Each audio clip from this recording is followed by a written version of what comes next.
We've all heard of Tiger Woods and seen the millions and millions golf players can make from watching shows like Full Swing, but for every Tiger, there are hundreds, if not thousands, of aspiring pro golfers who never quite make the cut. I had a friend who won one of those mini tours, so he's played really well in the season, as good as you can. He's won the Order of Merit, and he still lost money for the year. Today, I'm joined by former pro golfer turned creative strategist James Wilson as he shares his reality of what it was like trying to make it as a pro golfer. Golf can be very fickle, and it often doesn't give you back what you put in, because we talk about everything from how early you have to start, how good you have to be, how much money it actually costs. Probably need to come up with about £1,000 to play a full season of mini tour golf. And what it really takes to make it to the top of one of the world's most prestigious sports. This is torturous in the short term, but the payoff is just like 10x higher than the torture that I'm feeling right now. Guys, this is one you do not want to miss. And as I always say, if you're enjoying the content, you know what to do, guys. Drop a like, make sure to subscribe, and let us know who you want to hear from next. Now over to the show and enjoy.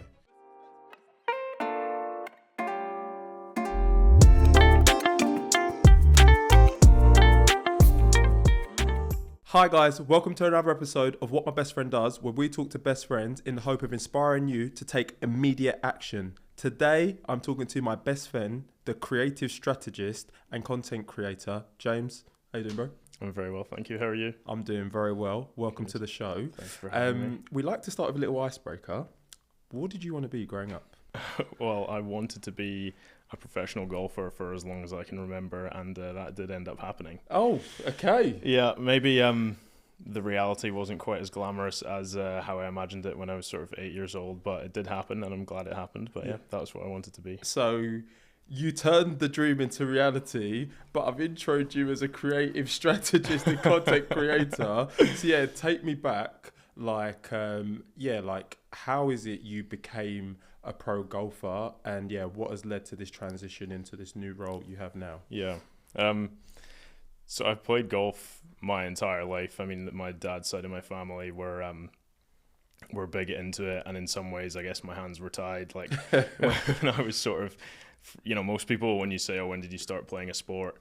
The answer would be, 5, 6, 7, 8 years old. I mean, that would be my answer, but it was honestly probably, I was whacking a plastic golf club around the front room as soon as I could walk. Oh, so, bloody hell. Okay. It's in the genes. And so took to it quite quickly. I mean, I guess you're always going to take to things quickly when you start them so early. And Tiger Woods was really, I mean, that's the answer for so many people of my age, but he really was the catalyst for making me think like that is the quite naive to say, but at the time definitely thought that was like the pinnacle of human achievement. Yeah. You see this guy just like dominating a sport, doing it in such a kind of dramatic but also calm and collected way. He really was like on a pedestal. And you kind of, I guess a lot of golfers at the time would have taken him for granted. And with hindsight now, you look back on, and I know you're not a massive golfer, but even that probably shows how he's transcended the sport. So many of his records are still standing and still just absolutely mind-boggling. I mean, there's entire social media accounts based on just how good he was and all the records that he had. Yeah. So, he was the catalyst for really wanting to push on and become a professional golfer, and so was very committed and quite an intense child, I guess. Like, what does committed mean? Committed means every day. Yeah, I guess every day. I was a bit of a goody two shoes when I was growing up, so like I was very diligent about my work at school, and also like my kind of commitment to sports and things. Played a few different sports, and so kind of every day through the summer, I guess you're getting dropped off at the golf course. It's essentially free daycare for your parents. So they'll just kind of drop you off, and my brother would be there occasionally, and there's a nice group of friends there. So quite easy to spend the time, and you're enjoying yourself, but also picking up all these skills and competing against friends and things like that. So were you head and shoulders the best of all of like your immediate friends?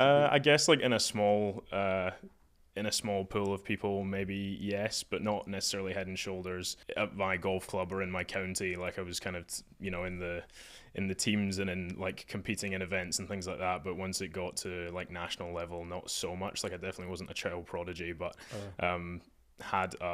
had some skills, and also had very supportive parents who kind of believed in me and I guess saw something in me. So and on that, like, because I'm just imagining to like the type of person who's going to listen to this, like maybe as somebody who's thinking about getting a child in future. I don't know if any children are actually going to listen to this, but it's like, like at what age did you know that, like, okay, or at what age did your parents think, okay, we actually want to back him here? Was it from 4 when you're whacking the plastic ball, or like was there like a tipping point maybe like in your early teens? Yeah, it's a good question. I don't know. I guess like my dad would be better informed to answer that one, but probably as young as like 9, 10, 11, wow. I was playing in like national competitions, and my dad had by that point committed to sort of being my taxi service and driving me around the country. Thankfully not caddy. Okay. He was quite savvy in that he sort of drew the line. There was quite a fine line between like pushy parent and encouraging one that would drive you around the country and then let you do your thing. Yeah. And a lot of the parents, in my opinion, maybe crossed that line where they would start caddying and they would sort of be trying to fix the problem that their kid was going through. And quite admirably, I guess, like my dad was wanting me to go through the, I don't know if I can swear, but go through the shit and go through the shit and figure it out myself, which I'm very thankful for. So, I guess it would have been, 9, 10, 11 years old. Okay, like, and then you mentioned like you were playing like national tournaments. Like, are you winning? How successful are you? Is there like a ranking system at that age? Yeah, my earliest memory of success was I won the Scottish boys under 12s competition. Oh, bloody hell. I'll give you a minute to gather yourself. Gathered. Won that in semi-dramatic fashion. It was like terrible conditions at a links course on the east coast of Scotland, and managed to pip a few friends to buy a shot to win the thing. So that was I was sort of in the top sort of 5 and like competing and thinking I was as good as some of the other kids at that age, and that was kind of a nice little confidence boost because it sort of proved that I was. I love that. Yeah. And then I know I kind of asked it earlier, but at 12 years old, like obviously there's like rapid progress, right? Like how is it? Like what is your approach to becoming better? Is it like you said, just hitting balls every day in summer? Is it every day you got lessons? Because me, I was telling you, I'm about to start learning and I'm trying to understand, like, do I go 1 lesson a week? Do I need to go every day? Like, what was your approach to getting better? Yeah. And what is it now? Because golf is one of those skills I've come to learn. You're always improving. Nobody's perfect, right? Yeah. Well, the advantage of being a sort of 8, 9, 10, 11, 12-year-old getting into it versus a roughly 30-year-old man getting into it is don't give away the goods. You have responsibilities and a tighter time frame in order to try and improve, and you've really got to like try and factor it into your weekly schedule. Whereas as a 12-year-old, like I said, you get dropped off at the golf club at sunrise and picked up at sunset, and it's just like, you're messing around with friends, essentially trying to kill time, but by no means you thinking like, I'm bored. So that is a unique position to be in, where you are trying to entertain yourself via that sport, as opposed to, I don't know, the other way around, where with you're going to the driving range, you're like, right, I need to get better at this in order to then find it fun. There's like a threshold. And I guess when you meet that threshold really early, it's like, right, let's just goof around and have fun and play competitive matches. It's like in many ways the perfect recipe for a kid to get better. I love that. And then for the listener, like I have a limited knowledge on golf, but I'm getting better. I watch Full Swing. Hold tight, Scotty Scheffler. If you're watching this, must be some peas, bro. And like my understanding is like there's a handicap system, and the way the handicap system works is like you start at like, I don't know, minus 36. Yeah, 36. It's minus 36, and then based on like a 72 par hole, depending on your handicap, will depend on how many shots it gives you, and your aim is to obviously break par. Or like 69, which is 3 under. I mean, it's like not too far off. Like you, the highest handicap you can get correct is 36. So, and that would be, you said minus, but it would be positive 36. Yeah. So it's just the number of shots that you take off at the end of your round. Okay. And so if you were to play off 36, you are essentially making a double bogey on every single hole, which is, it means you are like capable, but also, you know, pretty bad. Yeah. So most people, and also if you're getting into it really young, you're probably going to start at like a 24 handicap or an 18 handicap, so you're kind of making roughly bogeys most of the time. On the full men's course, like they're not shorter courses? You'd maybe play off forward tees when you were really young, and then you would go back to the normal tees.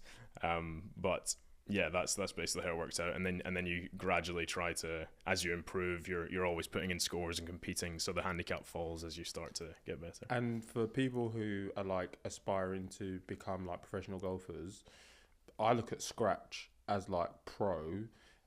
Yeah, like what age should you be aiming to become a scratch golfer by? And is that the target, or is it like just success and winning tournaments? Yeah, that's also a good question. I mean, there's kids now. It's the case across all sport where people are getting better much younger, and as I think because there's such a massive financial payoff for being good at sport now, parents will decide to, maybe we're going to homeschool him, maybe we're going to push him a bit harder, a bit sooner, in order to, you know, potentially get that payoff. So now there's 14-year-olds playing on the PGA Tour, which is unbelievable. Mental. I mean, if I think back to when I was 14, I could hardly tie my shoes. And these guys are playing with the best in the world, and in some cases making the cut. So, but those are anomalies. Like, you can't necessarily compare yourself to those people. Because there's always going to be these sort of superstar kids. But I was probably off scratch when I was 14-ish, 14, 15 years old. Wow. But PGA Tour level is sort of 6 or 7 shots better than scratch on more difficult golf courses. So scratch is impressive, and you know, like 1% of golfers will ever get there, but it's not really anywhere near where you need to be in order to be making money playing the sport. So basically, the way I'm gonna translate that, it's like football. It's like I went to trials once, or I played in an academy for a year, but I got released, and like I didn't really get the pro contract. So you're good, but you're not quite mustard. Yeah, I guess that is probably a similar thing. It's like you're potentially flirting with the idea of doing it. But ultimately it's like, if you stick around scratch for up to sort of 17, 18, 19, you've probably not missed the boat, because, you know, late bloomers and all that, but that would probably be the marker. I love that. So coming back to your story, right? So we spoke about like the first success you had at 12. Like, what's like the next key milestone? Like, I'm thinking like what happens through secondary school. I know you go to university to play. Like, how is it you just continue trying to make it as a golfer? Yeah, so from the age of about 11, I started playing golf full time in the summer. Full time, you know, that was my main sport. Yeah, I played in the Sunday tournament every week in the summer as well. I know what you mean. You understand football, yeah. You understand. So that was the thing in the summer, and then for some reason, like, I started playing a lot of squash in the winter. And like, I went along to some club thing at school, and the coach was like, "Oh, he could be quite good," and then started doing it and really doing it. So I was basically. Well, my dad's taxi service was really getting rinsed, but so he's driving me around in the winter playing in national squash tournaments, and then it would come around to sort of April, and the squash rackets would go away, and the golf clubs would come out. So there was that kind of. It was very informative, because the two sports in some ways helped each other. There's like competitive elements that you would get from one and not from the other, but certain physical elements and like technique wouldn't necessarily tie in so well.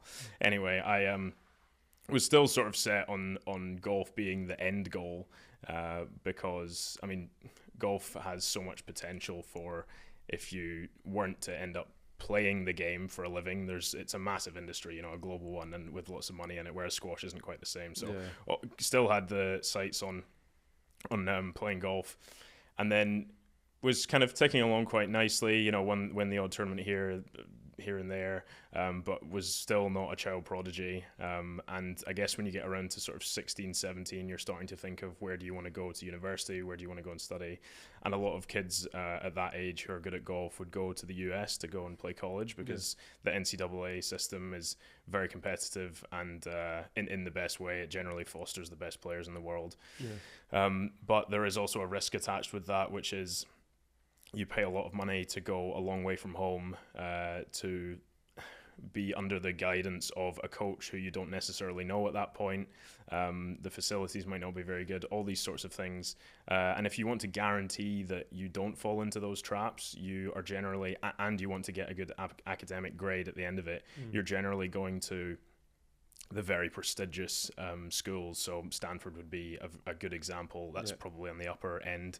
But if you want to go to Stanford without a sports scholarship, you are paying sort of $60,000 a semester. Oh, so God, a semester? I thought he was about to say a year. A semester, yeah. Hey! So you're coming out of it's either a semester or a year, and either way 60 yeah, 60 bags is 60 bags. Either way, you're leaving either in $250,000 of debt or nearly $500,000 of debt, neither of which are particularly appealing to me. So because I wasn't a child prodigy, and I also wanted to get some sort of academic foundation, that those weren't really options, which was a shame. And to be honest, I didn't really look into it that closely, but that's I guess that's what I tell myself in hindsight.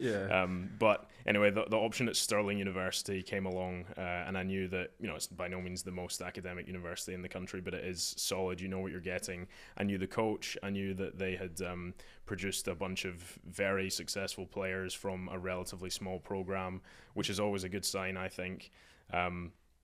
And so I applied there and managed to get sort of the last place on a scholarship team, which in hindsight was very was a crucial point. So yeah, I mean, went there when I was sort of 17 years old and started studying and playing and got ingratiated with these guys. I studied psychology. I didn't Good know for the mental. It was in some ways. Did a few sort of sports psychology modules and things like that, but I didn't really know what I wanted to study, and I was so set on the golf that it almost didn't matter. So psychology seemed like something I was interested in, and also something that wasn't going to completely absorb my time, which maybe law would have done, or something like that. Were you still very academic at this time, like you were when you were younger? Yeah, I did pretty well in school. And so did I, but I know what I did at uni. What did you do? I got a Desmond, which isn't that bad, but like I was smarter than my grade, is what I'll say. Okay. What was the? Sorry, Mum and Dad. What was the? Oh, did something else get your attention? Is what I'm saying. A lot of things. Making up what you will. Yeah. I'll confirm. Fair. I won't confirm or deny. But yeah, I went to university. I did a lot of growing up. Nice. Well, that's what it's for. Yeah. But yeah. Nice. So you did. So yeah. You were quite academic. You remained like dedicated to your studies, but it didn't take up too much time. And then in terms of like the golfing development, like you've mentioned a few times, right? Like I'm not like a child prodigy, but I have this like burning desire to become a professional. Like take me back to like your mental space, because I know me, like if I'm not feeling like I'm the best, I'm almost like, why am I? Sometimes I'm like questioning myself, like, why am I doing it? To the point where I'm delusional with the fact that, I used to call myself the Black Wayne Rooney, like back in the day. So it's like, like where were you mentally, and how is it you kept G'ing yourself up at this point? I guess there was, and credit to my parents in many ways, because I did have a mindset of you're very much in control of, what's the poem, Rudyard Kipling? It's like I'm the captain of my soul, I'm the master of my fate. And I had that opinion, which is a great opinion for a kid to have, because it's like if you believe that if you put in the work you're going to get the results, then there's, especially as a slightly intense kid anyway, like you're going to make sacrifices, and you're going to think that you can get there if you put the work in, which I did.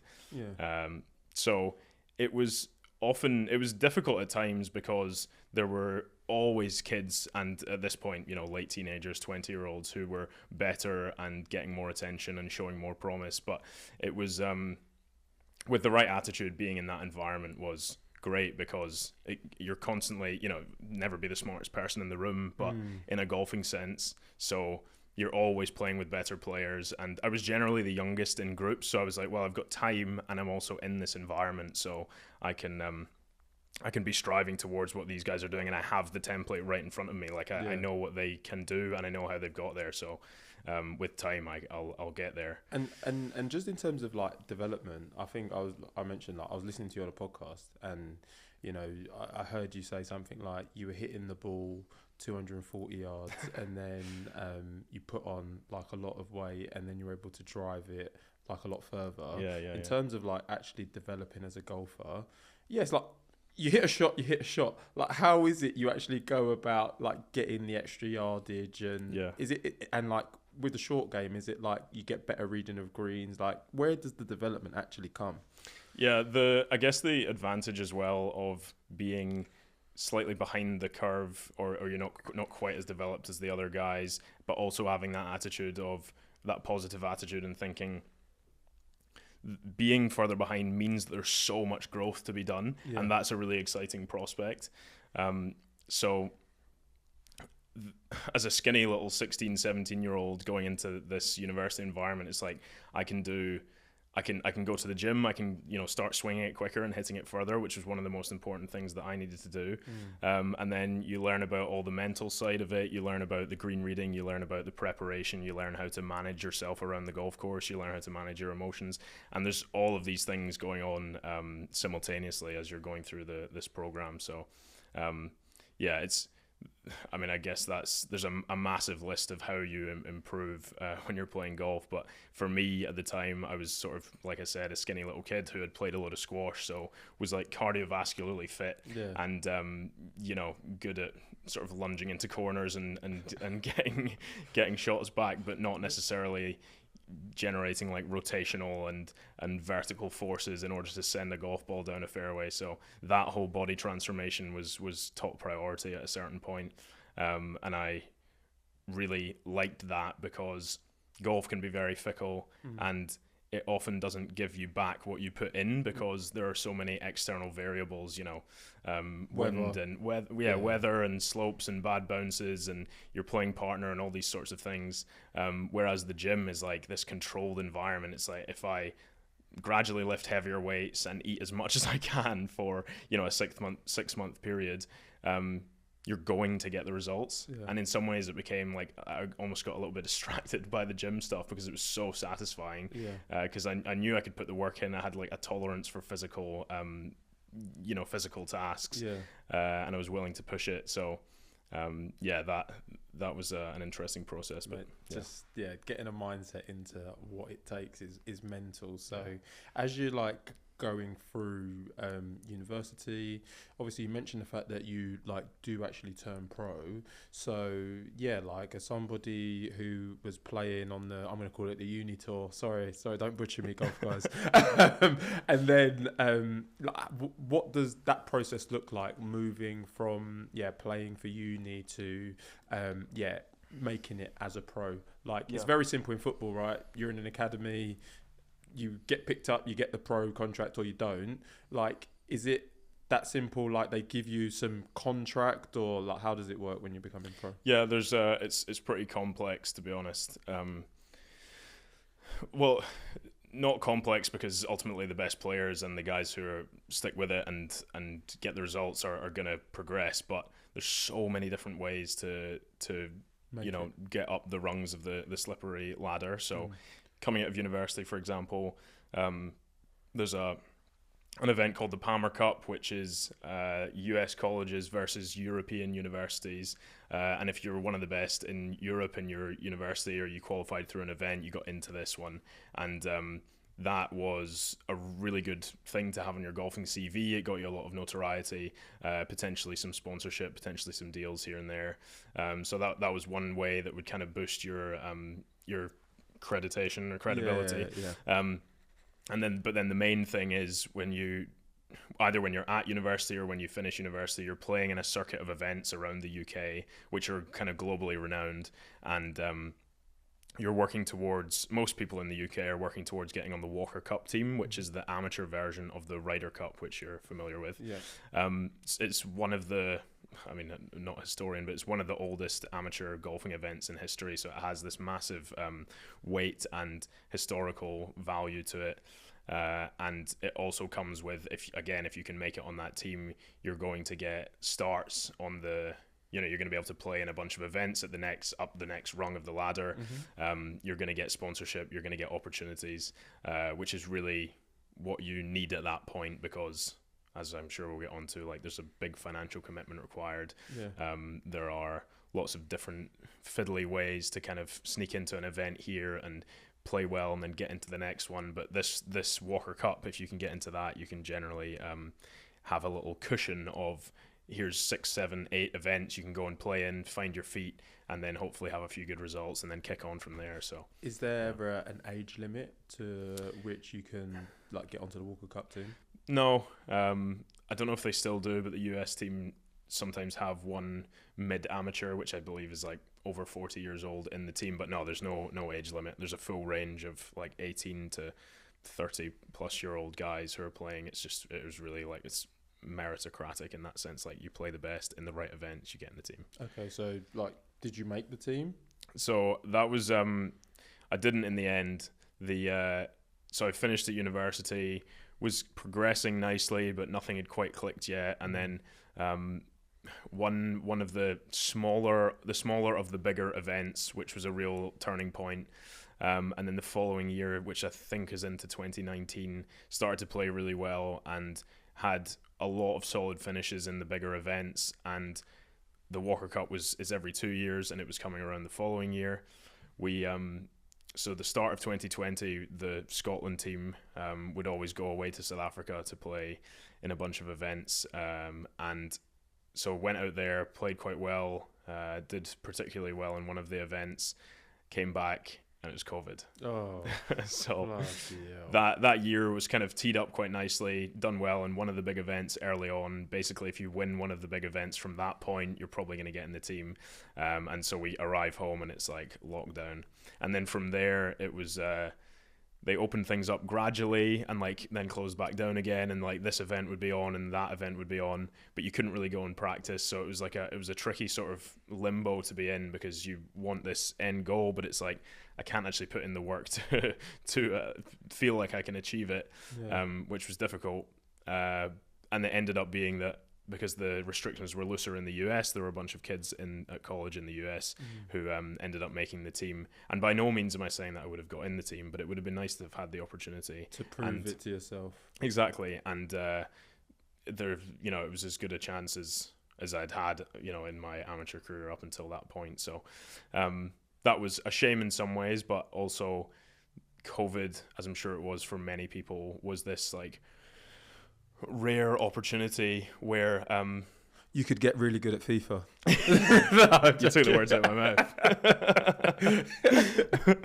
A rare opportunity to, I guess, when I'd been practicing and playing and training my whole life, and when I wasn't doing those things, I felt like an element of guilt because, I've got this crazy opportunity to try and, be a professional golfer and make it, which not a lot of people have, right? Yeah. So it would always be bugging me in the back of my mind. You should be practicing, you should be in the gym, don't relax too much, all that kind of stuff. What, during COVID? No, before. Or just always? Yeah, so that was just the general tone of things. And then all of a sudden, COVID comes around. It's like, you are legally bound to sit on the couch. Yeah. And it's like, that was the first time where it was, the government were just telling you, like, you cannot do these things. You cannot go outside. Maybe I could do the odd kettlebell workout, but all of a sudden, the guilt had washed away because someone had said, you don't need to do this. What was it replaced by?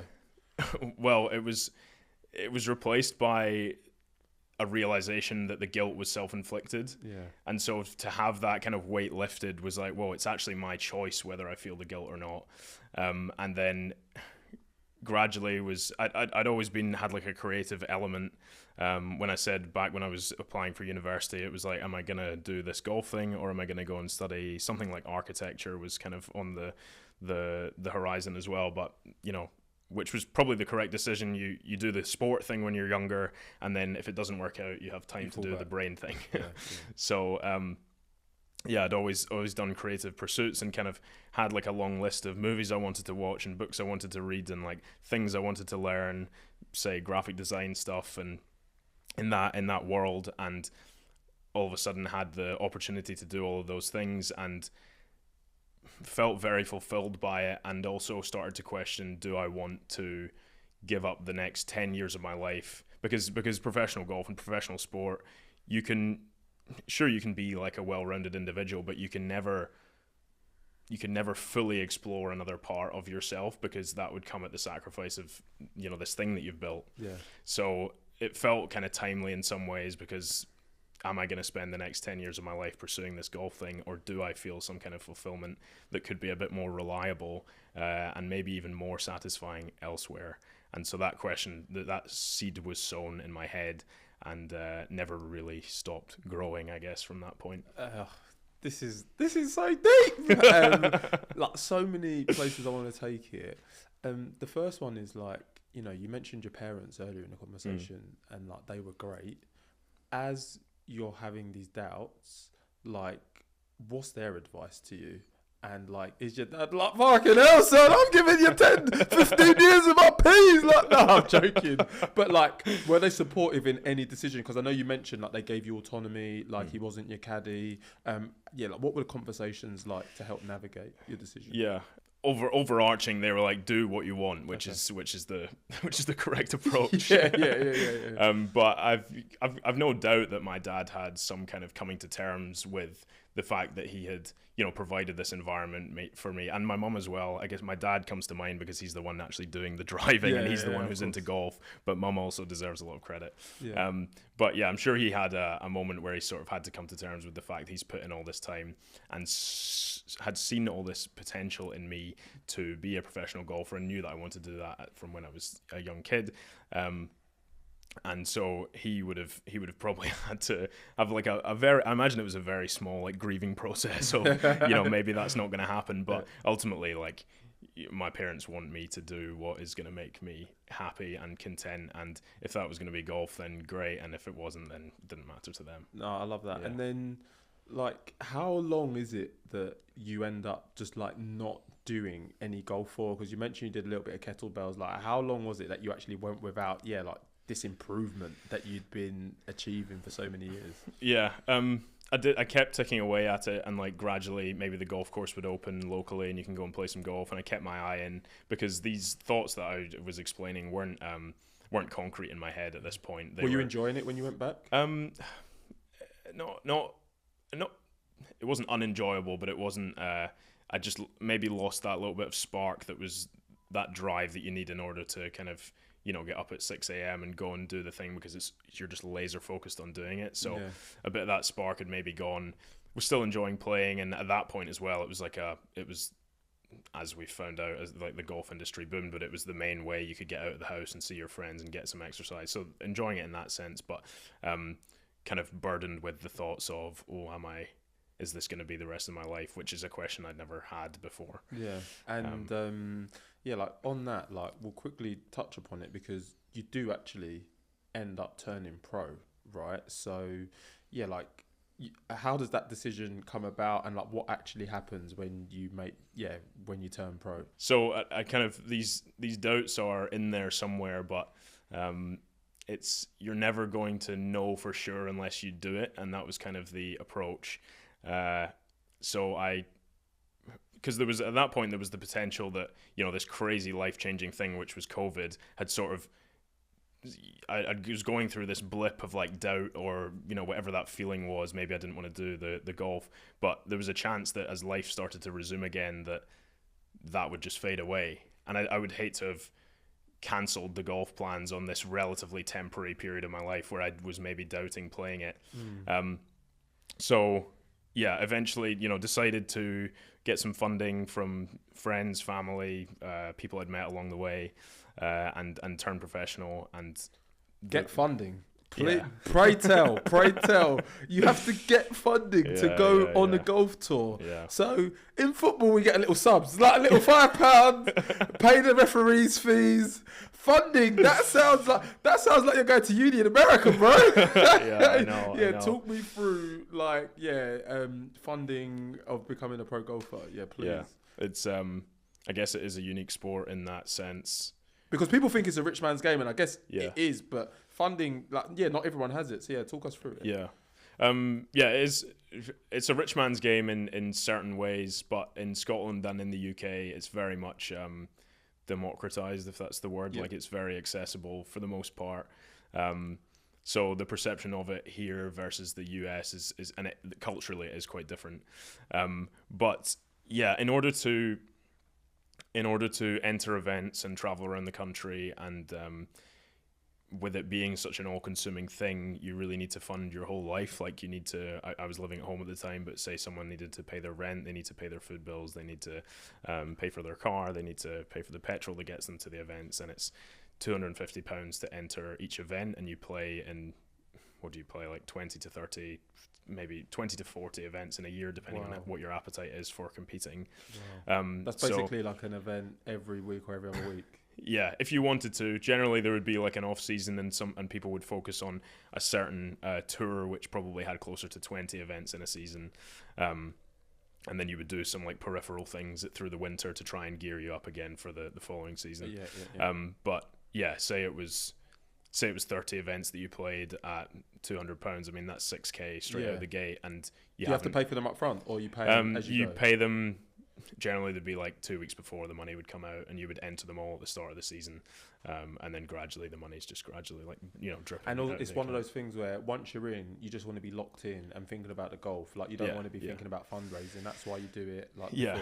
Exactly. Yeah, generally you'd have to have all of that sorted before the season started, because you're right. Like, you can't really be phoning people and going to meetings with people and trying to pitch them this plan that you've got. Whilst you're playing the golf, way too stressful. And also playing with the thought of, I don't have enough money to play next week, I better play well this week, is not, I mean, pressure makes diamonds, but that's a lot of pressure. Yeah, of course. And like, just on that, like, and please, like, just say as much as you want to, but fundraising, I know if you're like Mr. Bio, like, look, I need 5 bags, like, I'm fundraising, look, I'm trying to make it as a pro golfer. Is it like on the premise, like, when I become like Rory McIlroy, I'm gonna bust you back? Is that is that what it's like? Yeah, so I mean, they're basically investing in your future, not expecting anything back, but it's if you get something back, you get it back. Yeah, that would be generally how it goes. You're generally approaching people who you have an existing relationship with, and who are willing to have the financial means to part with £5,000 or £2,000 without any expectation of it back. And rarely would you sign a contract that was, here's £5,000. If you make £100,000 within the next 5 years, you owe me this back or whatever. Like, that generally wouldn't be the case. So, you probably need to come up with about £20,000 to play a full season of mini tour golf. Wow. So generally you would find that it varies for different people, but generally you'd find that from 5 here, 2 there, 5 there, and you sort of piece it together, and you would hopefully make a little bit of money. So it's not 20 grand of loss. It would be, depending on how well you played, between 10 and 15 grand of loss. Yeah, you know what? I'm not gonna waste it all. But I'm gonna waste 75%. No, I'm joking. But like, on that, like, you pay your 20 to 40 events. Yeah. Like, because I know from watching Full Swing, you've obviously got the cut, and then everybody who makes the cut, I believe, makes some money, and then it's like the top 10 make significant money. That's obviously that tour. Mm-hmm. On this mini tour, what's the breakdown like, and what could the top prize be? Just so somebody who's like going around fundraising understands what the return on investment could actually be. Yeah. The money might have changed since I stopped playing, but when I was playing, it would be the appeal for the people who are running the event to try and sell it to sponsors and sell it to maybe even a TV network, like the Euro Pro Tour, which was owned by the the Herons, Matchroom Sports or something, which is a bigger entity. They got the Euro Pro Tour featured every week on Sky Sports, so that was a contract that they managed to negotiate. Quite impressive. But I imagine one of the main points they had when pitching it to them is that the stakes are high, because that's what makes good television, high stakes, and so they would generally engineer the prize money to be very high. Well, not very high. You'd get sort of 10 to 15 grand for a win, and then it would drop off really steeply. So if you finish 10th, you're probably going to get £1,000 or £800 or something like that, which just about covers your cost for the week. But if you finish 10th, you played pretty well. How and many generally runners starting typically? 150. Yeah. 104. Yeah. My goodness. Yeah. So 10th is good, right? And with all the external variables, like I said in golf, like you could get a bad bounce here and something there, and all of a sudden you've gone from a potential 12 grand paycheck to £1,000. So the stakes are high, and they would use that in order to promote the events. Yeah, oh my god. Yeah. And then, like, you mentioned the fact that obviously it's not just entry, it's like your travel, it's your accommodation. Like, is the tour just UK based? Is it European based? And yeah, like, in order to save money, like, I know that you've wrote about some of the places that you've stayed in your blog. Like, what is it you're actually doing to make this lifestyle affordable? I suppose? It's so there's lots of different mini tours around Europe, and you kind of choose the one that you do based on costs and based on the potential that the courses suit you. So if a course suits you, then you're going to generally play better and might have a better chance of finishing in a higher position, and then maybe advancing off that tour the following year. And so there's some logistical things to address. But the one I played on was in the UK. But in terms of like distributing that cash and trying to make it last, you have to make a decision between, I'm not going to stay in the absolute worst accommodation because that would be a detriment to my performance, but there's very much a budget every week on what you can spend. So you're trying to find something that is not insultingly grim, but is not too expensive either. So generally, you're going to err on the side of the lower side of that, and you end up in some pretty grim spots. But it's, in a way, it's like, it's character building, or it's you get a story at the end of it. Yeah, of course. And like on that, like, is it lonely? And my first question is it lonely? And my second question, like, did you actually enjoy it? It wasn't necessarily lonely for me in the obvious sense, because, and this would be the case for most people, where you have sort of 2 or 3 friends who have been on a similar path to you. Maybe you went to university with them, you met them in the amateur scene, and you sort of worked your way up with them, and so you're a tight group, and there's 3 of you who would book the accommodation together and play practice rounds together. So in a social sense, it's I wouldn't describe it as lonely, but it would be for some people. If you didn't have that group, it could be quite grim, driving around the country by yourself, playing a practice round by yourself, going to stay in a rubbish hotel by yourself, eating dinner by yourself. That would not be fun at all. And I maybe had to do that 1 or 2 weeks because the other guys I knew weren't playing or something like that, and it was not fun. Like, could hardly last for 1 week, let alone a whole season. But it is lonely more so in a broader sense, because in many ways, like, you're on this pursuit that very few people in your non-golfing friend group and also your family can really relate to. And that is something that I definitely felt. You go to a family gathering and it's like, people are very interested and I've got a great family, so they're asking questions, and it's ultimately... Have you met Rory McIlroy yet? Yeah, sure. That John Rahm is a bit of all right, isn't he? Yeah. So, but like, I ultimately, I can't engage in certain conversations with people in my family who are like in the business world, and maybe they're salesmen, maybe they're creatives, or I'm in this like very obscure industry where I'm kind of, it's also very selfish. it's self-interested. You're going to the gym, you're practicing, you're doing all these things to develop this skill that by yourself you're potentially gonna make a lot of money doing. So lonely in that sense, and also lonely because it's very, very difficult. And a lot of the answers are like, you know, you have to often just knuckle down and get on with it. And there isn't really, you know, you can have a support system and people can comfort you, but at the end of the day, like, you're out there on the golf course, and it comes down to your own mental fortitude as to whether or not it's gonna come good or not. So, yeah, I mean, yes and no on the lonely thing, and I can't remember what the second question was. No, it was like, did you enjoy it? Oh, did I enjoy it?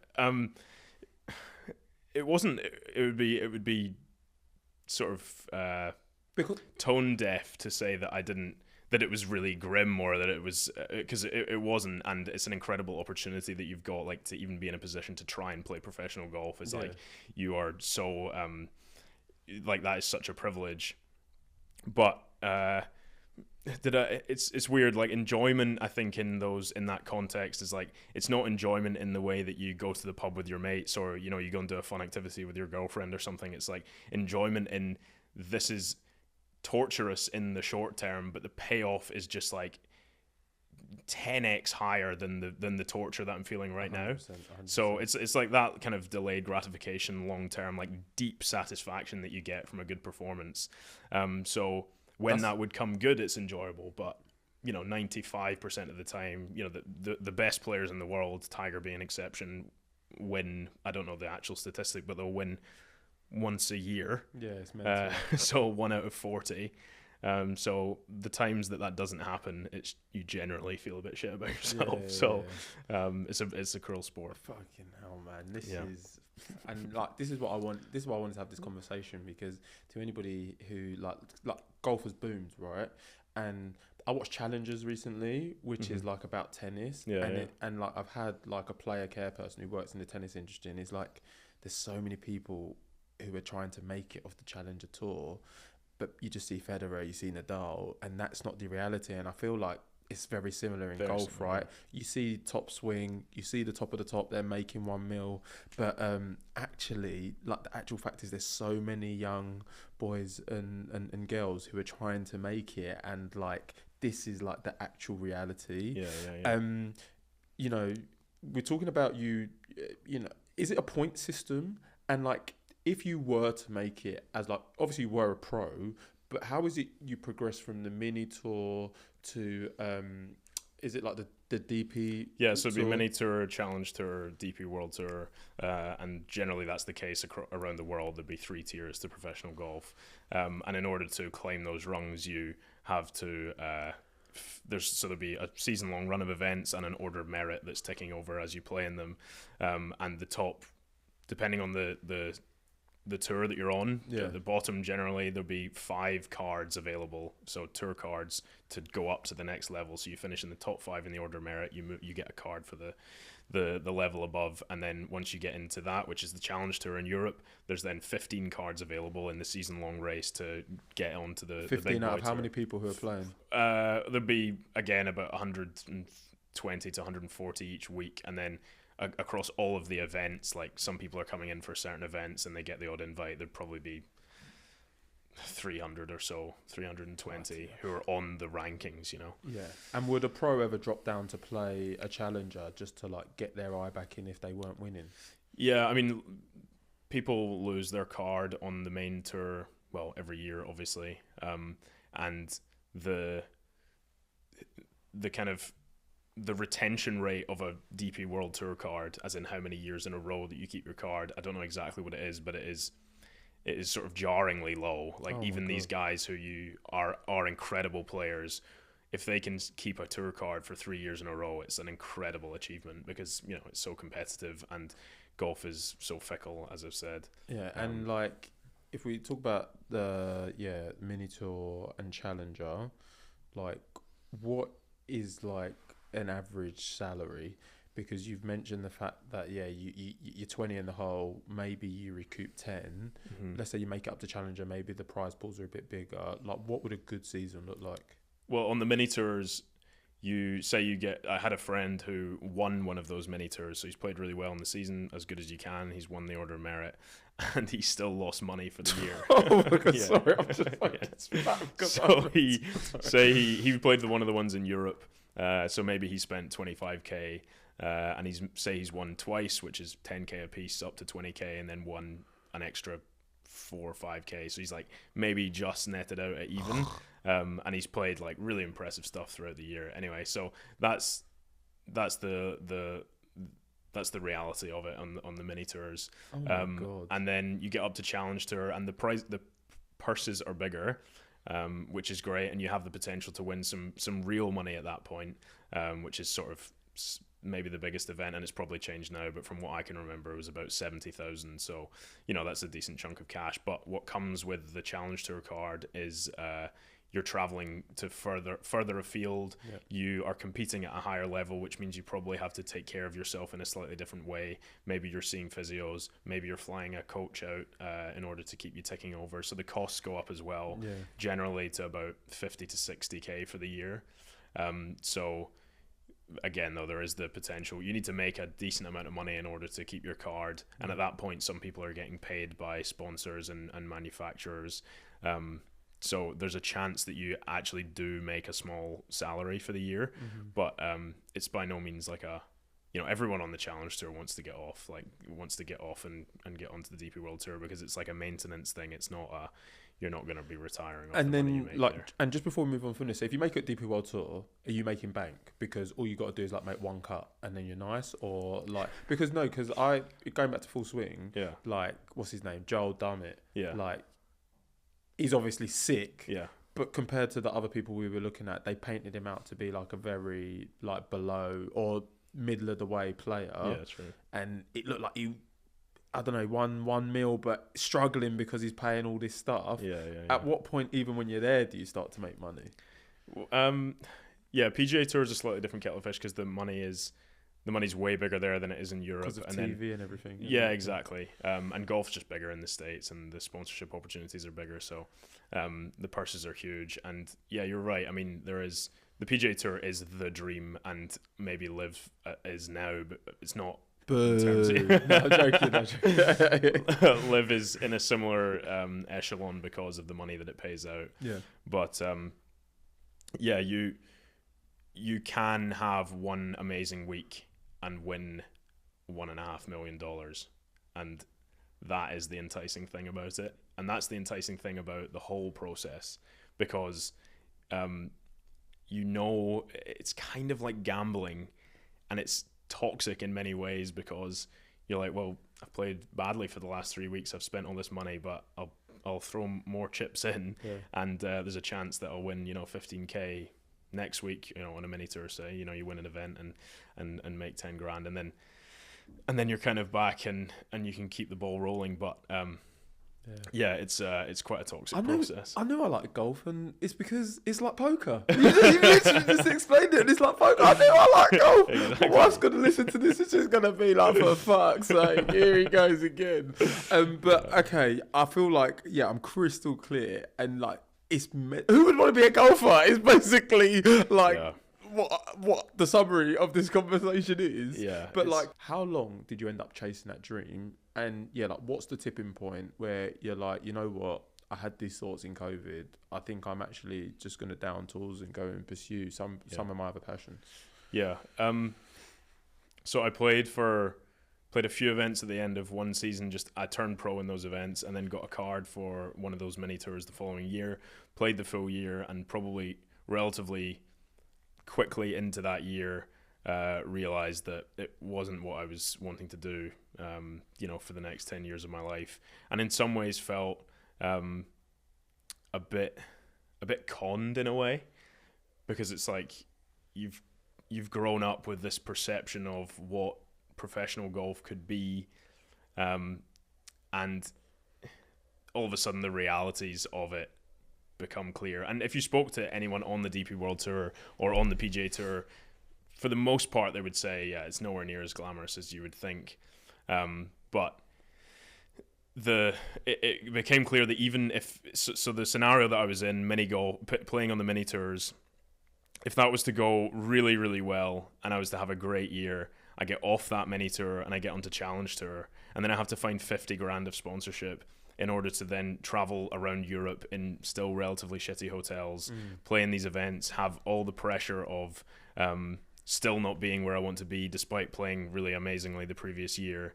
And then if you were to play really well and get off that Challenge Tour, you're then on the DP World Tour, and there's a chance to make a decent bit of money, but ultimately you're doing the same thing. You're kind of cutting costs here and there. You're traveling around Europe. You don't really have a base. Like, you're never going to be at home for an extended period of time. Your entire financial well-being is based on your performance.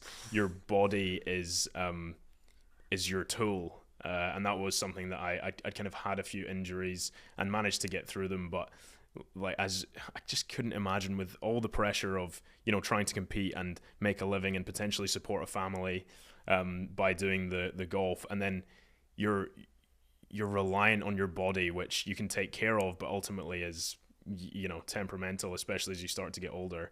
So it was like all the kind of realities of, what is this going to look like in 10 years time? Am I going to want a family? Am I going to be able to have a family and you know, travel around Europe and try to support them? I mean, this wasn't like a major factor, but at some point you've got to think about that. So yeah, it's like I just couldn't see, and none of it added up. And it was at that point where I was like, in some ways, I can't believe I've invested this much time in this. But that's the kind of pessimistic view of it. And for anyone who was listening or watching who was trying to do it and wanted to do it, 100% you've got to, because you'll never know, you'll never have the clarity that I have now without rolling the dice and finding out. Like, there's no substitute for just doing it. You miss 100% of the chances you don't take. Yeah, exactly. So you definitely should. Yeah. And I think even, like, you know, I've spoken to like founders on this podcast, and, you know, a lot of founders, the first business fails, the second business fails, and sometimes you just got to know when, like, enough is enough to move on to the next thing, because you can find success in that next thing. And I'm sure, like, the mental fortitude and stuff that you've, like, built, and, like, the consistency and being able to commit to something like the gym, that's going to serve you well in what it is you do now.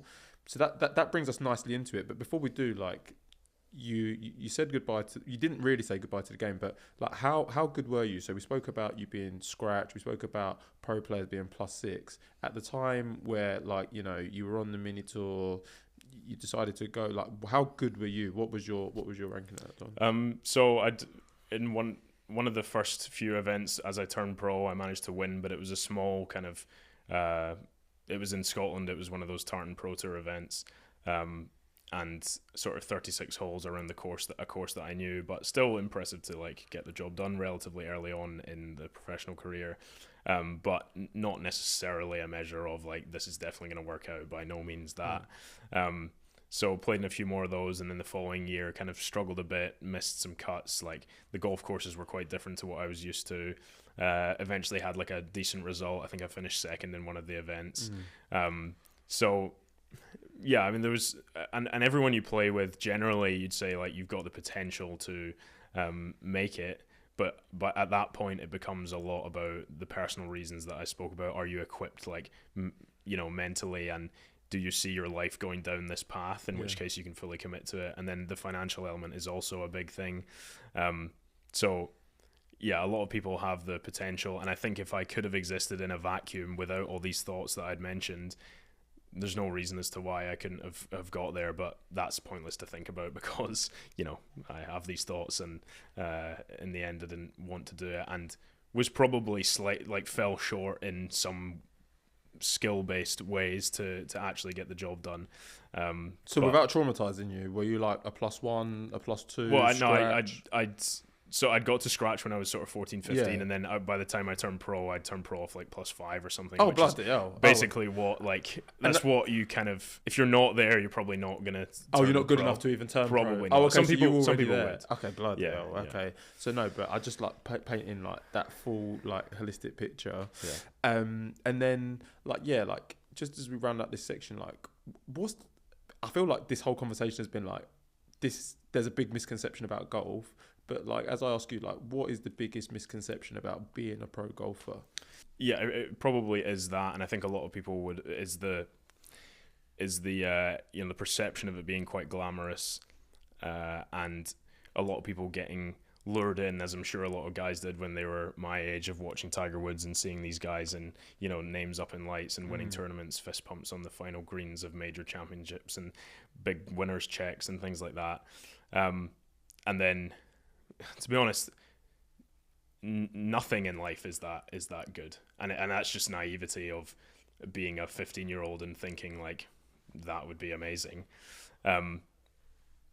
But so yeah, it's the kind of, it's not quite as glamorous as you'd think, but the realities eventually become evident once you're living it, and it's that kind of living out a suitcase, crazy lifestyle, financial instability, and all these kinds of things. Yeah. But yeah, I don't resent it in any way at all. And like I said, if you want to give it a go, you've got to, because even if it doesn't work out, you're going to be in a better position than you were at the start. You're going to have that clarity, but you're also going to develop like a lot of skills that you wouldn't have done otherwise. And you've also shown the fortitude to try something and really give it like 100%, which is a very desirable trait in a business sense. 100%. And yeah, like to anybody who's listened to this point, spoiler alert, because of all of the pro golf that you played, you start creating content, and that leads you to like get your job at Manors. But yeah, earlier on in the conversation, you mentioned the fact that there was an appetite for like graphic design. You almost took architecture at uni. So yeah, talk to me about like the origins of your content creation and how you've ended up at Manors. Yeah. So when I was at school, like I said, I'd done a bunch of creative classes and things like that, art and design, and then maybe was going to do the architecture thing. And through university, I'd like parked that completely, and then finished at university and was starting to get jobs through the winter in order to fund the golf through the summer. Got a really terrible job in retail in Glasgow the first year that I'd finished at university. And because it was my first ever job, I was like, it was motivating in a way, because I was like, is this what the working environment is like? Yeah. Oh my God, I need to like go and practice and get better at golf so I never have to do this again. But then the following winter came around, and that was my perception of what kind of like temporary work was. If you're getting a job for 6 months, that's what it's going to be like. So I decided to try and draw on the creative skills that I had. I was doing like commissioned sketches and like design work, and managed to just about get enough money together to play the following season, alongside a couple of other jobs here and there, but like small things that weren't quite as traumatizing. So had dipped my toe in then, and then when COVID came around, I'd kind of gone on the back burner a little bit, but it came to the fore again. So I was drawing again. I was self-taught graphic design and like how to use Photoshop, InDesign, Illustrator. From YouTube? Yeah, a bit of YouTube and a bit of just, mostly YouTube, and just really getting in the weeds and figuring it out, and like having a task, like a goal that I wanted to accomplish. I'd made a design. I'm like, right, I need to change this to look a certain way. How will I find out how to do this small thing? And then eventually you do that enough, and you've got a kind of repertoire of skills that allows you to understand those softwares as a whole. Yeah.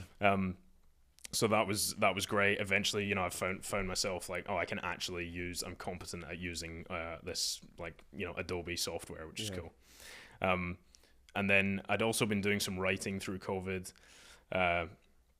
Just kind of journalistic stuff not journal, as in journal writing, that was hopefully with the eye to helping someone who was in a similar position to me. And I guess that's kind of how all these things start. It's like, what would I want to read or listen to or watch if I was if someone else was in my shoes? Yeah. You get it. Yeah. So was writing and wanted to combine the like design stuff with the writing, which was about golf, and put it all on one website. So started making these course maps, which was like an aerial view of a golf course in like a minimalist style with all the written information and nicely laid out. Did you use a drone to get the no, so that I was using just like Google Maps, okay. And then would do just sketch around the holes, and generally they would make these nice shapes that I was then annotating, like this is hole number 12, and kind of putting some writing in and laying it out quite nicely. So was selling those prints on the same website that I was adding my blog posts to. And around the time where I was thinking about stopping playing golf, Luke, who's the creative director at Manors, had invited me along to one of their invitationals, which is just like an event that they hosted, and they sort of friends of the brand and some influencers, and so he'd asked me to go along because he'd seen the stuff that I was putting out on Instagram, which was these course maps and a bit of creative writing as well. Yeah. So I went along to the event. Everyone was very nice. Didn't really know what the purpose of it was just kind of, this is a cool brand, gonna go and say hi. And by chance I had the week off. So went along, and then sort of 3 months later decided to pack in the golf and spoke to them again. Ended up doing a little bit of freelance work for them, and then all of a sudden 3 months later, they basically offered for me to join full time. But throughout that process, I'd finished the golf and I wanted to get into the creative industry, and so I was working on a portfolio that was gonna be my application into art school. So I was like, oh, this job is there, and I'm doing some freelance stuff, and maybe there's the opportunity to do that full time, but I've also committed to applying to art school. Yeah. And so I had this conversation with Luke that was like, I think he knew what he wanted. He wanted me to join the team full time, but he also didn't want to be suffocating. So he's like, listen, do the art school thing. I think you're going to hate it after 4 months, because like I now know you enough to think that that's probably not the environment for you, but go and do it. And the job will be there, or you can do some part-time stuff as you study. So I was like, great, that's perfect. Anyway, my art school application got declined, which was actually, in hindsight, like such a blessing. Yeah. So I didn't have a choice but to accept the full-time role. Yeah, and that full-time role was as creative strategist? At the time, it was... I can't actually remember what it was, but it was. I've been promoted to creative strategist. Okay, nice. I started out as, I guess it would have been like junior creative or something, but I don't actually think we put like a title on it necessarily. And like, just for the listener who's like, maybe they're like, oh, I'm creative, or they're looking, maybe they're leaving golf trying to like find a way to stay in the industry without being a professional. Yeah, like, what does a junior creative do? And like, how does it differ from what you do now? Yeah. At the time when I started, I had these graphic design skills. So we hosted an event, which was one of the first tasks that I had in St Andrews, and we had a few assets from a creative agency that they had worked with, and so it was my job to kind of make the brand language for the language for the event, and make menus and posters and invites and all these kinds of things. And so I pieced all that together. And sorry, just because people might be thinking like, what is it Manors is? Because I know, because I've been researching. Yeah. But they're like a golf company. Yeah. So Manors is a golf brand that is based around the feeling of adventure. So the slogan is a game to be explored, and it's basically positioning golf as where a lot of brands position it as a performance-based sport, which like these pair of trousers are, moisture wicking, and they're slim fitting, and they're very athletic, and they're going to help you shoot lower scores. We are more like, let's use golf as a vehicle for adventure, and we're going to go to all these amazing places, and we're going to show you them, and we're going to equip you in terms of the apparel to go to these like off the beaten track golf courses. Okay, so is it an apparel company? It's an apparel company, yeah. But it sounds like maybe they should be looking to sell some experiences, because that sounds like pretty good. Luke must be some bees, man. Well, yeah, I mean, brands are a feeling, right? Brands are an experience, and so the brand is so strong that at times, and because I'm also in like the marketing creative side of it, at times it does feel like what you said. It's like, we are an experience company, and we do host these events, and we make all this content, but then we also make amazing clothing. So people buy into the first thing, and they're like, I want to be associated with that. Yeah. And then all of a sudden it's like, wow, they do this very cool like lifestyle, but referencing golf clothing. I need that. And so they buy into both, And yeah, that brings us nicely onto like Shortside and Manors, because you have this like Instagram profile, and editor, please like do some overlays, because he's got some really cool videos. Like, did Shortside start before Manors? Did Manors really help to like grow your following? And talk us through that content creation, and how your graphic design background helped to like play. So Shortside was the name that I gave to the writing and the course design maps that so I was you were initially like selling and posting. Exactly, yeah. So I had this. I needed to accumulate these things and give it a name. So Shortside was like for those who don't know, being short-sighted on the golf course is if you hit a shot towards the flag where the green is, if the flag is on the same side that you missed the green, you've essentially you've given yourself a really difficult shot. Yep. But it's generally a marker of like an aggressive play. Mm-hmm. So being short-sighted is not a desirable thing, but generally someone who's like going for the flag, like going for broke, is going to be short-sighted. Okay. So it's like a kind of subtle reference to golf. But also just like I like the shape of the words, and I liked how it sounded.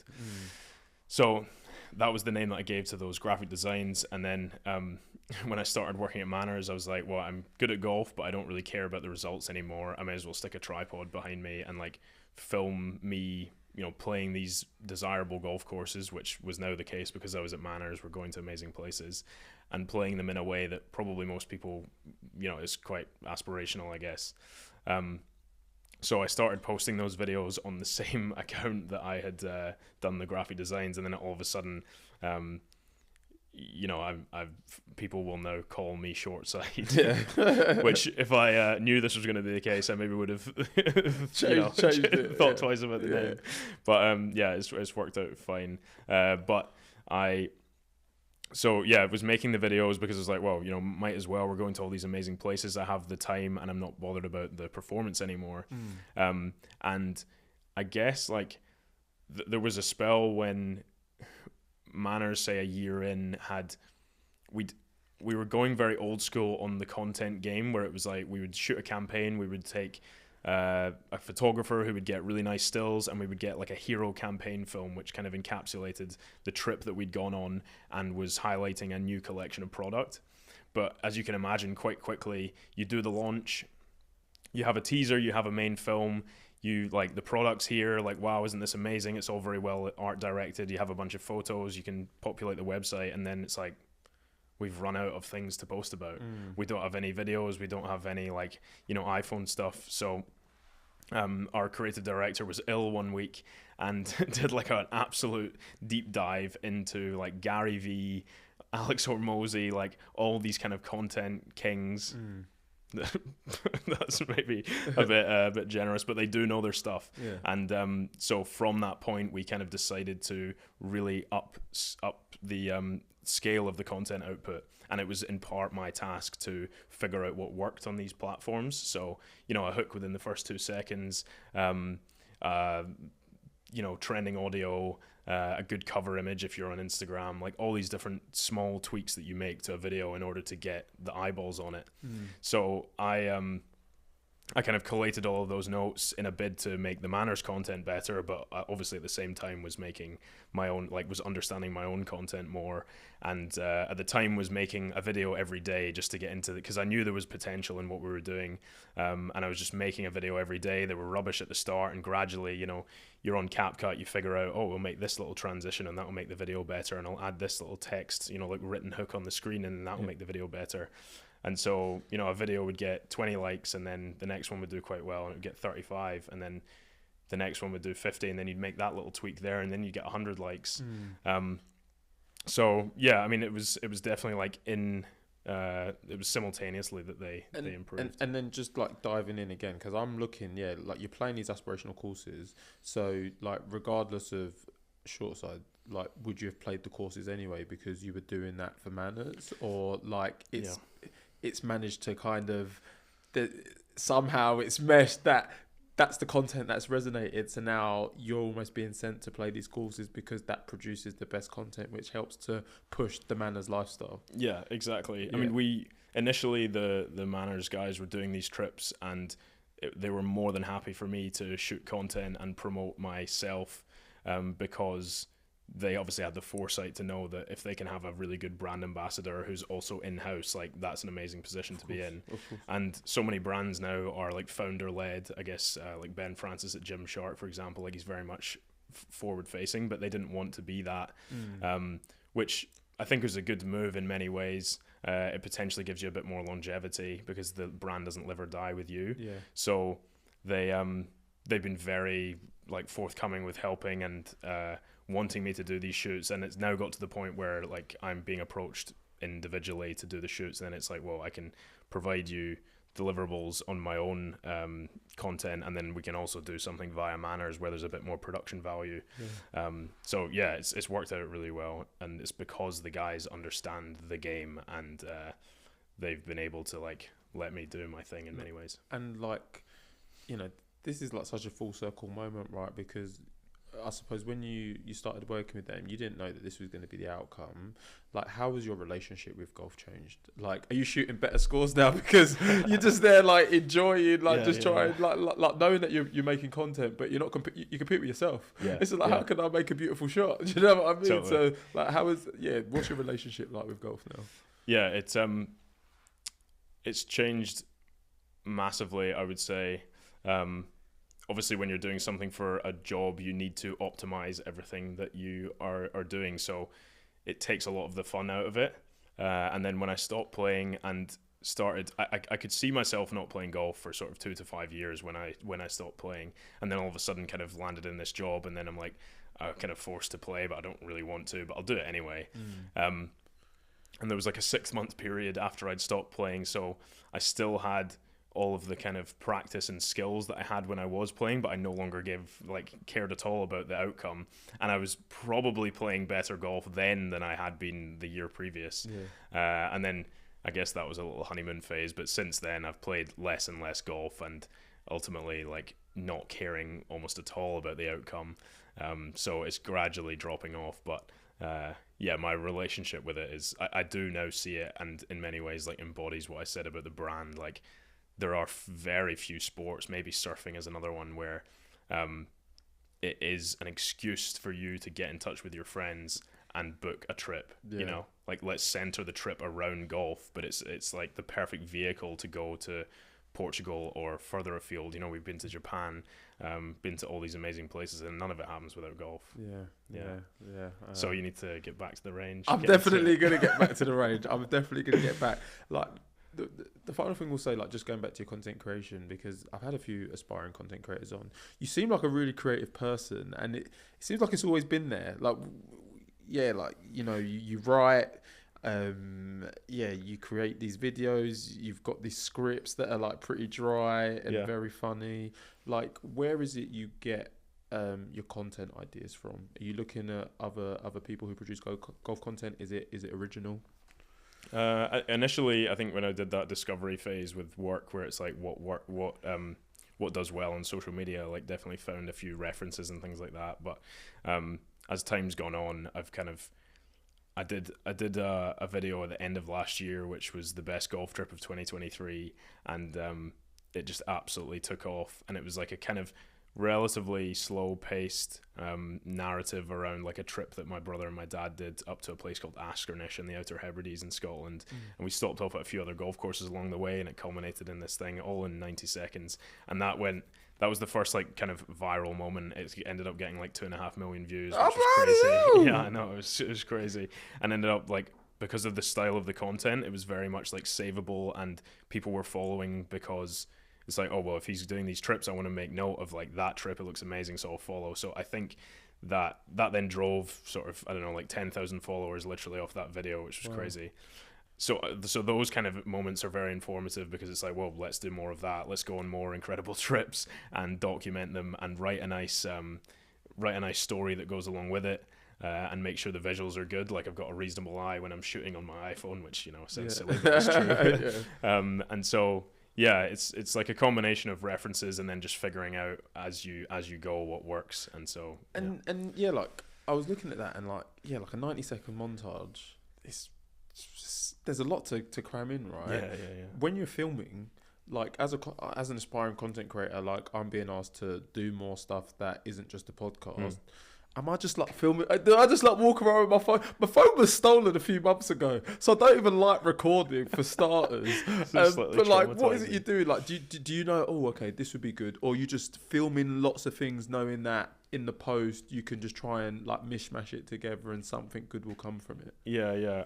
I have like I now have an idea of, say, like 5 to 6 different styles of posts that I know work, and maybe to my detriment, like I don't experiment so much with like newly found formats. But if I go to a golf course, it'll be like there'll be a golf course overview. So like I'll write a little story, write a little script about the course, and then pick the best visuals that I've shot through the day on my phone, and that becomes like, you know, travel to this golf course because of these reasons.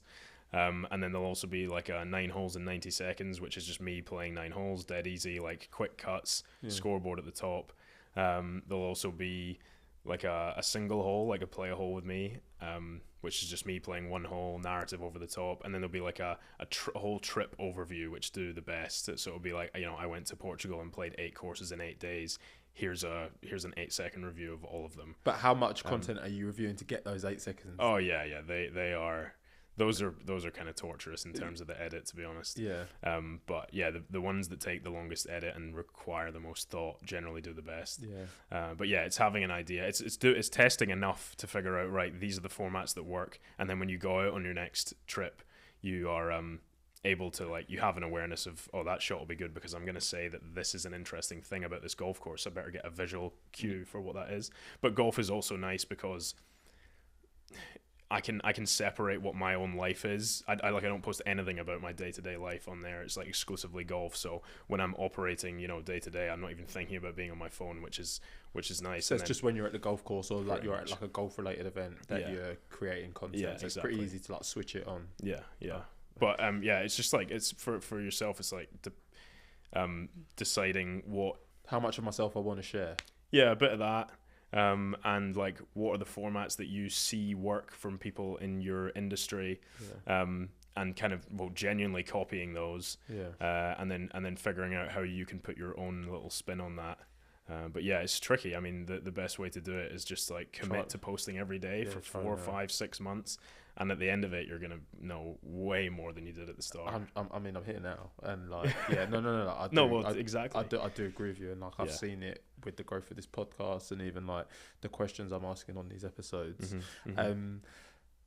To somebody, like, is it easy to get into golf? Because you've obviously like had this opportunity which came off the back of the fact that you were very good. Like, I've spoken to like people who own like agencies, and, you know, people are trying to become like sports agents and talent agents, and it seems very difficult to get your foot in the door. To somebody who's like a golf enthusiast and wants to work in the industry, how easy is it to actually get your foot in the door? And what would your advice be? Yeah, I think golf is in a great spot, especially at the moment, because there are so many opportunities.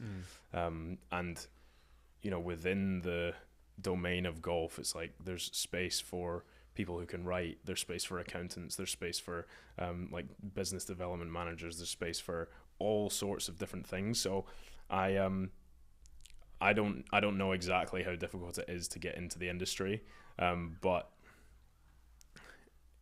the thing that I found that was kind of a realization for me was that when I was playing golf, I was like, I'm pretty good at golf, but if you're just doing that, you need to be unbelievable at it in order to get somewhere with it.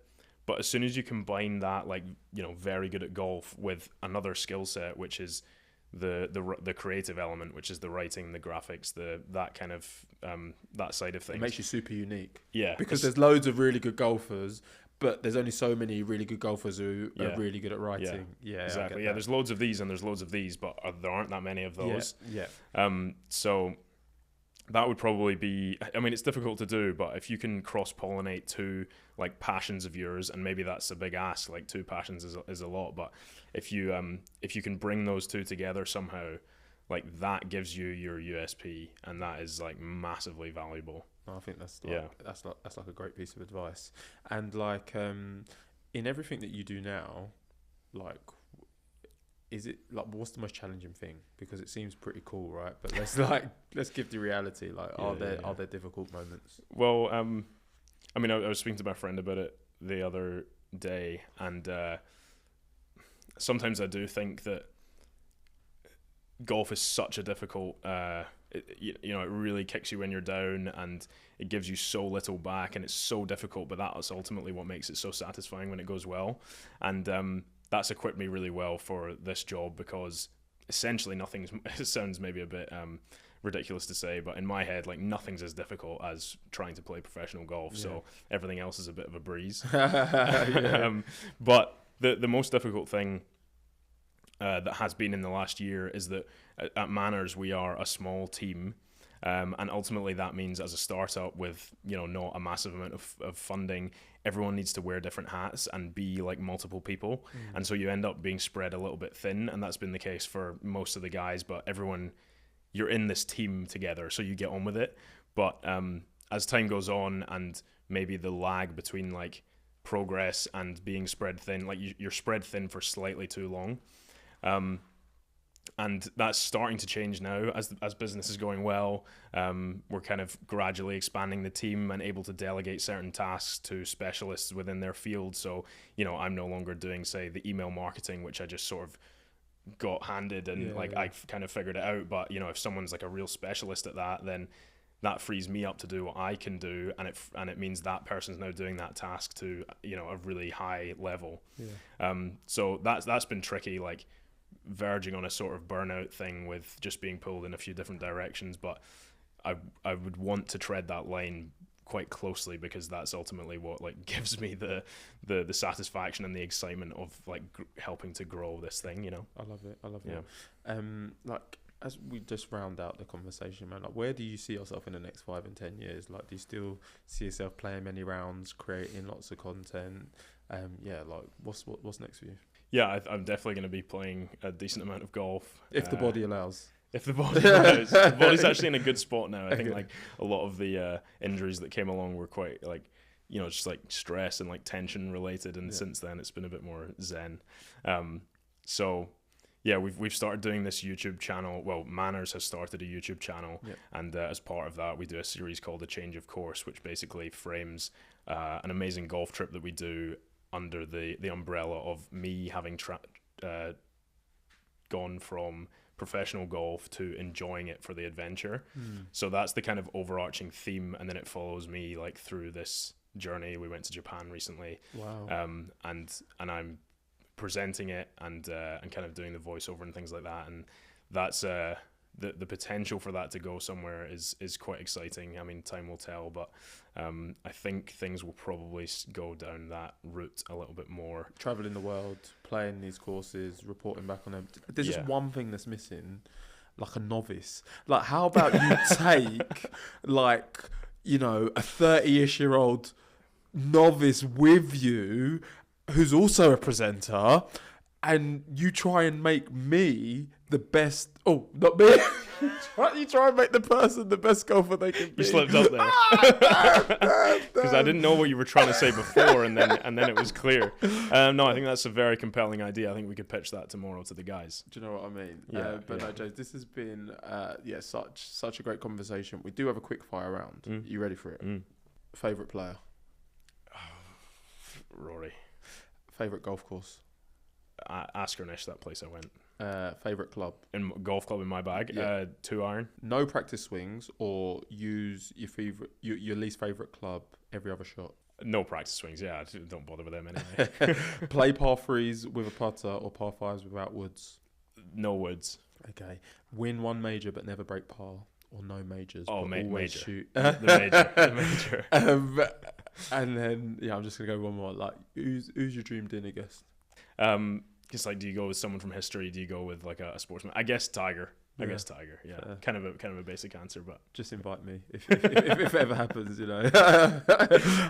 No, this has been such a great conversation. We do have a closing tradition on this podcast, like with everything that you've been through, and knowing what you know now. Like, what advice would you give to your younger self, and would you still be doing the same thing?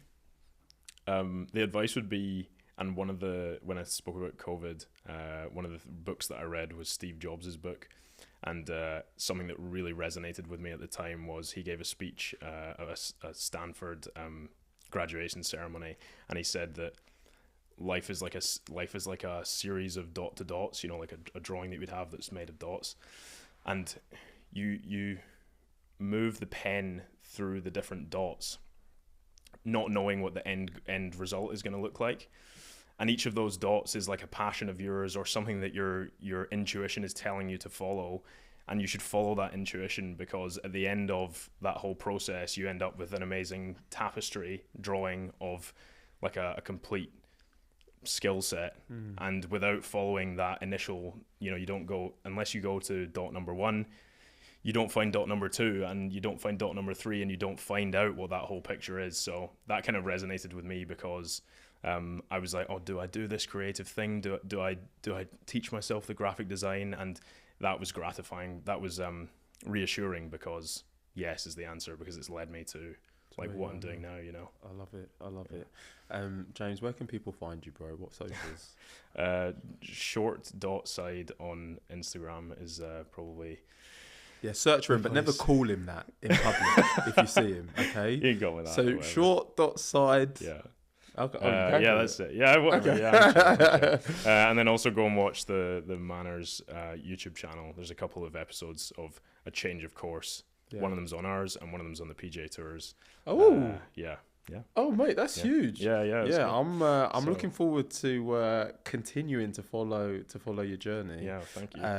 Yeah, this has been such a great conversation, man. And to the listener, I hope you've enjoyed this episode. If you've gotten to this point, you know what to do. Please like, please share, please subscribe at WMBFD Pod. This has been another episode of What My Best Friend Does. If you didn't know, now you know. Now go outside and take some immediate action. Over and out.